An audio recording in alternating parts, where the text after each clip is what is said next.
Episode 9 के start में Edward hospital में होता है और उसके साथ मारिया रोज और डैनी ब्रॉस होते हैं। फिर एडवर्ड उनसे पूछता है कि फिफ्थ लेबोरेटरी की कंडीशन क्या है। तो वो दोनों एडवर्ड को बताते हैं कि किसी ने फिफ्थ लेबोरेटरी की बिल्डिंग को डिस्ट्रॉय कर दिया है और अब वहाँ पर कुछ भी नहीं बचा है। और फिर एडवर्ड बोलता है कि वो बहुत ही ज़्यादा क्लोज था फिफ्थ लेबोरेटरी के ट्रुथ के। उसके बाद लेफ्टिनेंट मारिया रोज़ एडवर्ड को स्लैप करती है और एडवर्ड को बोलती है कि उसने आज एक सेल्फिश चाइल्ड की तरह बिहेव करा है और एडवर्ड को अकेले फिफ्थ लेबोरेटरी नहीं जाना चाहिए था और उसे दूसरों पर ट्रस्ट करना चाहिए। फिर मारिया और डैनी एडवर्ड को सॉरी बोलते हैं क्योंकि उन्होंने अपने से बड़े रैंक वाले ऑफिसर को स्लैप करा होता है। तो एडवर्ड उन्हें बोलता है कि इसकी कोई ज़रूरत नहीं है और उसे अपनी मिस्टेक का एहसास हो गया है। और फिर डैनी बोलता है कि वो दोनों बेकार में ही इस किड से डर रहे थे। और उसके बाद एडवर्ड उन दोनों से एल्फोन के बारे में पूछता है तो वो दोनों उसे बताते हैं कि उन दोनों ने पहले इस पर एल्फोन को लेक्चर दिया था। फिर एडवर्ड विनरी को कॉल करता है और उससे पूछता है कि क्या वो उसके आर्म को रिपेयर करने के लिए सेंट्रल आ सकती है और बोलता है कि वो सिर्फ अपने ऑटोमेल आर्म की फिंगर्स को ही मूव कर पा रहा है।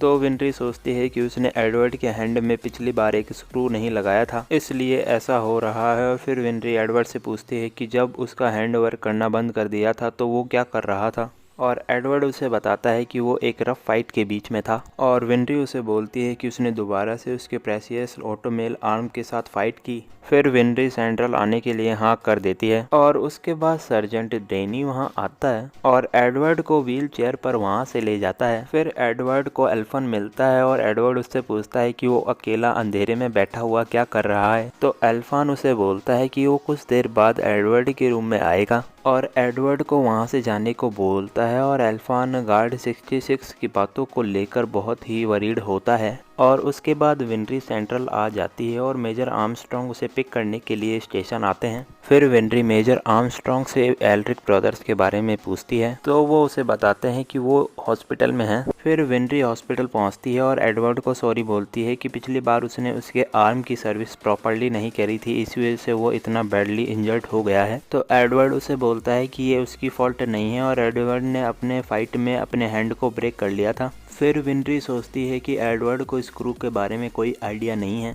और वो एड को बोलती है कि वो उसके हैंड को इस बार प्रॉपर्ली रिपेयर कर देगी। फिर विनरी एडवर्ड के मील को देखती है और उसे पता चलता है कि एडवर्ड ने मिल्क नहीं पिया है और उसे बोलती है कि अगर वो अपना मिल्क नहीं पिएगा तो वो स्मॉल रह जाएगा। और फिर एल्फन गेट के थ्रू उन्हें देख रहा होता है और वहाँ से चला जाता है। और फिर विनरी एडवर्ड के हैंड को रिपेयर कर रही होती है और एडवर्ड उसे बोलता है कि एल्फन उनकी लास्ट फाइट के बाद से बहुत ही ज़्यादा ऑड बिहेव कर रहा है, जैसे कि कोई बात उसे परेशान कर रही हो। और एल्फन सोच रहा होता है कि क्या वो सच में उसके ब्रदर का बनाया हुआ कोई पपिट है। और उसके बाद विनरी एडवर्ड के हैंड को फिक्स कर देती है। फिर वहाँ पर लेफ्टिनेंट कर्नल मेज ह्यूज आ जाते हैं और बोलते हैं कि उन्होंने सुना है कि एडवर्ड ने एक प्रेटी ब्लॉन्ड गर्ल को उसकी रूम में उसकी सर्विस के लिए बुलाया है। तो एडवर्ड उन्हें बताता है कि वो उसकी ऑटोमेल मैकेनिक है। फिर मेज ह्यूज खुद को विनरी से इंट्रोड्यूस करते हैं। फिर मेज एडवर्ड को बताते हैं कि उन्हें अब से गार्ड्स के अंडर नहीं रहना होगा। तो विनरी एडवर्ड से पूछती है कि अब वो किस प्रॉब्लम में फंस गए हैं। तो एडवर्ड उसे बोलता है कि ये बात जानना उसके लिए इम्पोर्टेंट नहीं है। और फिर जब विनरी वहाँ से जा रही होती है तो मेज उसे अपने घर पर रुकने को बोलते हैं और उसे वहाँ से अपने घर ले जाते हैं। और उसके बाद मेज ह्यूज अपनी डॉटर का बर्थडे सेलिब्रेट कर रहे होते हैं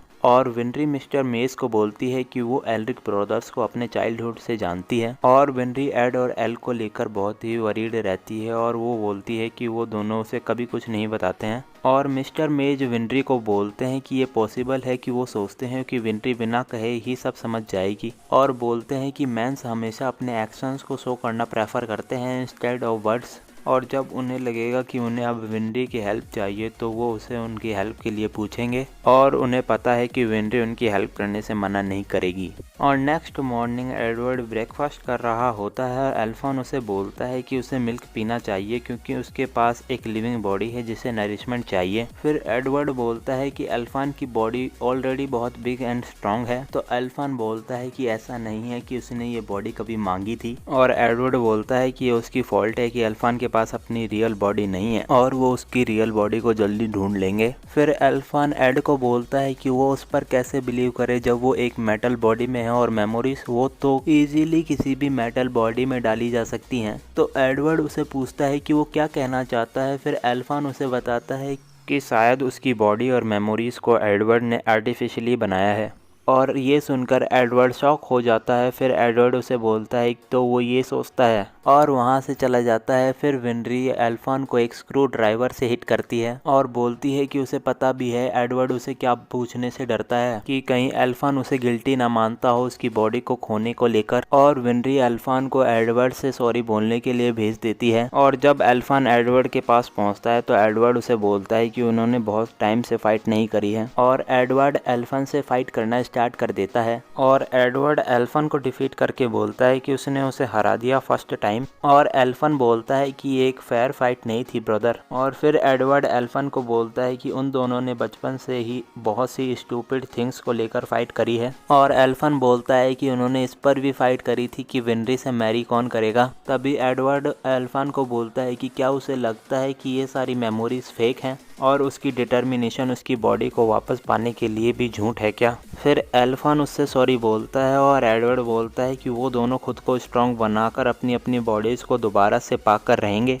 और उसके बाद स्कार एक ओल्ड मैन के घर पर होता है और एक किड उसे बताता है कि वो उन्हें इंजर्ड कंडीशन में मिला था। फिर स्कार पूछता है कि वो कहाँ पर है और ओल्ड मैन उसे बताते हैं कि वो सेंट्रल के बाहर एक स्लम में है और ये स्लम स्फालियन सर्वाइवल्स को बिलोंग करता है। फिर स्कार उस किड से अपने राइट हैंड की कंडीशन पूछता है तो वो किड उसे बताता है कि उसका राइट हैंड इंजर्ड है पर वो उसकी बॉडी से अलग नहीं हुआ है। और फिर स्कार बोलता है कि उसके लिए ये हैंड बहुत ही ज़्यादा इम्पोर्टेंट है क्योंकि ये हैंड उसे अपनी फैमिली से गिफ्ट में मिला था। और यहाँ पर एपिसोड 9 एंड हो जाता है। एंड गाइस, अगर आपको ये वीडियो थोड़ा सा भी पसंद आया है तो इसे एक लाइक कर दें।